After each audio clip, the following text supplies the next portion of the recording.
Ce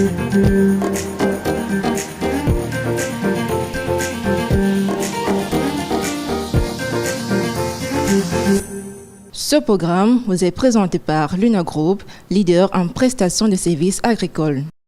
Nous sommes là sur une parcelle de tomates en pleine opération de saclobutage. En ce qui concerne la culture de la tomate, la première étape consiste à choisir la variété à utiliser. Car la variété peut varier en fonction du site où la culture va s'effectuer et par rapport aussi à la résistance vis-à-vis des parasites. Ça, c'est la première étape. La deuxième étape, la préparation de la pépinière. Pour la pépinière, il est essentiel d'effectuer les planches de semis. Les planches de semis d'une longueur de 5 cm et d'une largeur de 1,20 m surélevées de 25 cm.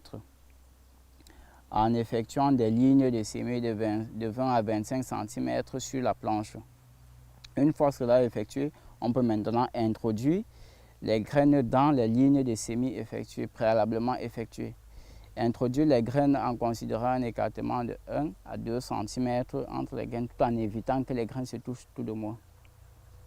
Donc, une fois les graines introduites dans les lignes de semis, on referme les graines avec une fine épaisseur de 3 à 4 cm avec une terre assez fine.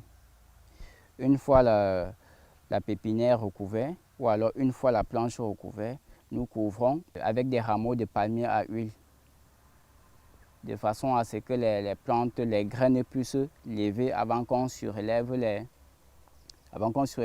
rameaux. Et une fois qu'on a mis les rameaux, on doit arroser abondamment. En pépinière, il est essentiel de faire un arrosage matin et soir. Matin et soir pendant les 2 premières semaines. Et par la suite, on réduit la fréquence d'arrosage. La troisième étape est la préparation du site. Déjà, en choisissant le site, il doit être à proximité d'un point d'eau. Et une fois qu'on a la proximité d'un point d'eau dans le site, on peut maintenant effectuer la défriche. On effectue la défriche. Après la défriche, on effectue le nettoyage systémique de l'ensemble de la parcelle. Après cela, on fait des poquets en considérant un écartement de 50 cm entre les poquets sur les lignes et de 80 cm entre 2 lignes. Cela nous garantit un rendement ou alors cela nous garantit une densité de 25 000 plants à l'hectare. Une fois les poquets effectués et nos plants prêts à être introduits à champ, on va effectuer le repiquage. Le repiquage consiste ici à introduire les plantules dans les poquets préalablement effectués. On introduit la plantule jusqu'au collet et on renferme bien la terre tout autour. Une fois le champ totalement repiqué, on peut maintenant effectuer les opérations d'entretien et de suivi de la parcelle. Comme je disais, il est important d'effectuer l'arrosage quotidiennement pendant les premiers mois après le repiquage. Après ces premiers mois, on peut maintenant réduire la fréquence d'arrosage tout en tenant en compte l'évolution des plants. L'autre opération de suivi et entretien est le traitement phytosanitaire. La plante de tomate est une plante assez sensible. Il est important d'effectuer les traitements préventifs et non curatifs. En effectuant les traitements préventifs, on prévient certaines maladies. Et il est important de respecter une fréquence d'au moins 14 jours entre les traitements, en confectionnant une bouillie d'insecticides, fongicides, nématicides, pour protéger la plante contre les différents parasites et les différentes maladies qui peuvent survenir.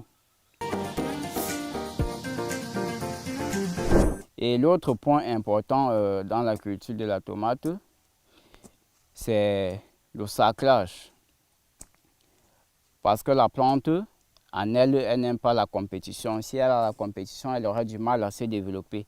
D'où l'importance d'effectuer le saclage et le saclobinage, en d'autres termes, comme cette opération qui est en train d'effectuer actuellement. Actuellement, notre plants ont déjà atteint une hauteur suffisante pour effectuer le saclobutage, en ramenant la terre au niveau du plant, permettant à la plante de développer certaines d'autres racines au niveau du collet et se rattacher à la terre, puiser les nutriments dont elle aurait besoin pour sa croissance. L'opération de saclobutage s'effectue lorsque la plante a atteint une hauteur de 50 cm en moyenne. On peut effectuer le saclobutage tout en raclant tous les herbes qu'on a autour de la plante. Après, un mois après le repiquage, on a des plants de tomates. On a les plants qui ont déjà commencé à faire des floraisons. À partir de cet instant, à partir du moment où la floraison a été effectuée, sur tous les bourgeons floraux qui sont en train de s'exprimer, une semaine après, on a la nouaison. Et après la nouaison, les semaines qui suivent, c'est la fructification.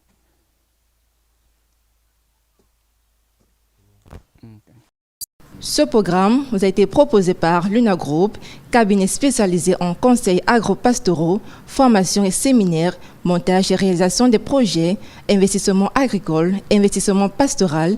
Luna Group, la terre ne vous trompera jamais.